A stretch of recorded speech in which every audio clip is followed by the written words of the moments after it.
السلام علیکم ورحمۃ اللہ وبرکاتہ۔ ہم تو بس آئٹم دیکھتے ہیں۔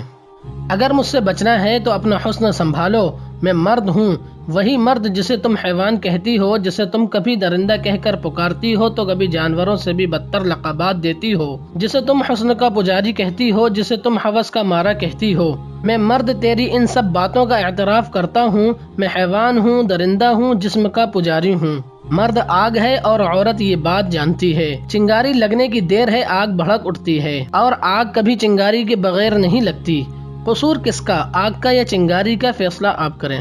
میں نے روزہ رکھا، کام کے لیے بازار آیا تو اچانک خوشبو آنے لگی۔ سوچا چھوڑو میاں، روزے سے ہوں، نظریں نیچے ٹکائے رکھوں، لیکن جو ہی خوشبو کا احساس زیادہ ہوا، میں مائل ہونے لگا کہ حواس واختہ ہو کر نظریں اٹھانے پر مجبور ہو گیا۔ نظریں اٹھانے کی دیر تھی کہ حسین جمیل پری میری آنکھوں کے سامنے دوپٹہ لیے ایک سائیڈ سے دوپٹہ اپنے کندھے پر رکھا ہوا۔ کیا حسن تھا، جیسے سارا حسن اسی پر ختم ہو گیا ہو۔ خوب بناؤ سنگھار کیا ہوا، آنکھوں میں کاجل، ہونٹوں پر سرخی، میں گھورنے لگا کہ اچانک محترمہ میرے پاس رکیں اور مخاطب ہوئیں۔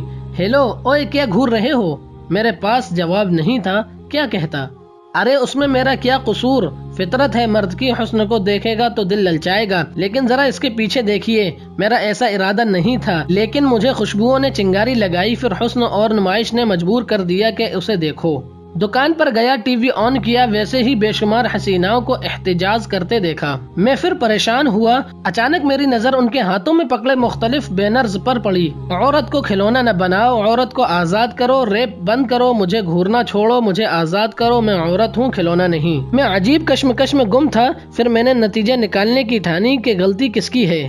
میں نے محلے اور بازار کے گھٹیا اور آوارہ ترین مردوں سے ایک سوال پوچھا، کیا تم نے کبھی اسلامی برقعے میں ملبوس کسی عورت کو گھورا یا گندی نظر سے دیکھا؟ سب کا ایک ہی جواب تھا، بھائی بھلا ٹوپی والے برقع پہنے لڑکی جا رہی ہو تو کون دیکھتا ہے، ہم تو بس آئٹم دیکھتے ہیں۔ ایک لڑکی نے لائن دی، بات چیت پر پہنچی، بنا کہے اپنی تصویر بھیج دی۔ مرد نے تعریف کی، پھر کچھ ہی دنوں میں تصویر مانگی تو بنا دوپٹے کے یا گلے میں دوپٹہ لیے تصاویر کی لائن لگ گئی۔ اب مرد کیا کرے، مرد کی تو فطرت ہے، قدرت نے رکھی ہے، قدرت سے لڑنے کو تو رہا۔ ملاقات کا پوچھا، تھوڑے سے اصرار پر لڑکی مان گئی۔ ملے 2-3 ملاقاتوں میں بات آگے پہنچی، بالکل باہمی رضامندی سے جسمانی تعلق قائم ہوا، لیکن وقت نے ورق پلٹا اور لڑکی پریگننٹ ہو گئی۔ سوچئے اب کیا ہوگا۔ لڑکی نے لڑکے کو فون کیا، غصہ ہوئی، گالیاں دیں، مرد کو ایک لمحے میں ظالم بنا دیا۔ بولنے لگی، تمہاری وجہ سے مجھے یہ دن دیکھنا پڑا، تم نے میری عزت خراب کر دی، تم صرف ٹائم پاس کر رہے تھے، تم تو صرف جسم چاہتے تھے، تم ہوس کے مارے تھے، تم نے میرا استعمال کیا۔ اب کیا ہوا؟ وہی لڑکی ایک کونے میں کھڑی مظلوم بن گئی۔ بات آگے بڑھی، سماج کے کٹہرے میں آئی، عدالت نے ثبوت دیکھے اور مرد کو ریپسٹ قرار دیا، یا پھر مرد کو ظالم اور عورت کو مظلومیت کی پہلی صف میں کھڑا کر دیا۔ مرد تو ظالم تھا، حیوان کہلایا۔ نہ تو سماج کی عدالت نے مرد کی سنی، نہ تو قانون کی عدالت نے۔ قانون نے آگ تو دیکھی، چنگاری کو نظر انداز کر دیا، عورت کو بری کر دیا اور مرد کو قید کی سزا سنا دی۔ کالم نگار اٹھا، مرد کو حیوان لکھا، درندہ لکھا، جانور لکھا، شکاری لکھا، جو دل میں آیا لکھ ڈالا۔ عورت کے انٹرویو شروع ہوئے اور عورت اسٹار بن گئی، اور مرد ایک بار پھر سے تاریخ میں اپنا تعارف حیوانیت کے قصے میں لکھوا گیا۔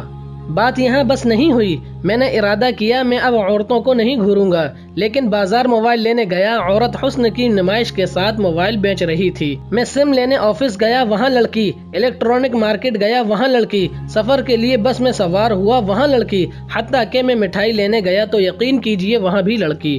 ارے میں تو مرد ہوں، فطرت نے مجھے ایسا ہی بنایا ہے، حسن دکھاؤ گی تو میں تم پر مر مٹوں گا، اور جب میں حسن کے نشے میں آ گیا تو میرا نشہ تو وہی بنے گی نا جو مجھے دستیاب ہوگی۔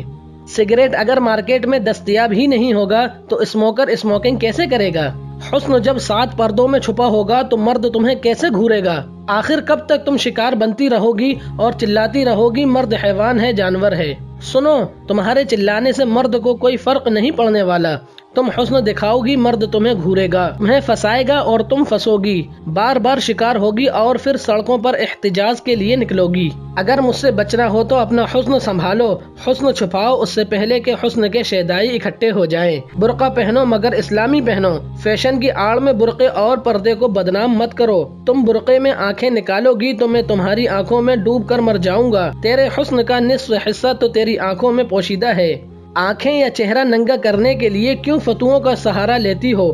تمہارا تنگ برقع میرے جذبات کو ابھارتا ہے، تمہارا باریک لباس میری مردانگی کو للکارتا ہے۔ تم لاکھ احتجاج کر لو، تم سڑکوں پر آؤ، تم لاکھ قانون پاس کرواؤ، میں مرد ہوں، میں باز نہیں آؤں گا۔ تم چنگاری لگاؤ گی، میں آگ بھڑکاؤں گا۔ اور ہاں، مجھ سے قسم لے لو، تم اگر گھر سے باہر ایسے نکلو گی جیسے صحابیات نکلتی تھیں، چادر اتنی لمبی کہ زمین پر گھسٹ رہی ہے، اور دیوار کے اتنا ساتھ چل رہی ہو کہ تمہاری چادر دیوار سے گھسٹ رہی ہو، خدا کی قسم تمہیں کوئی نہیں گھورے گا۔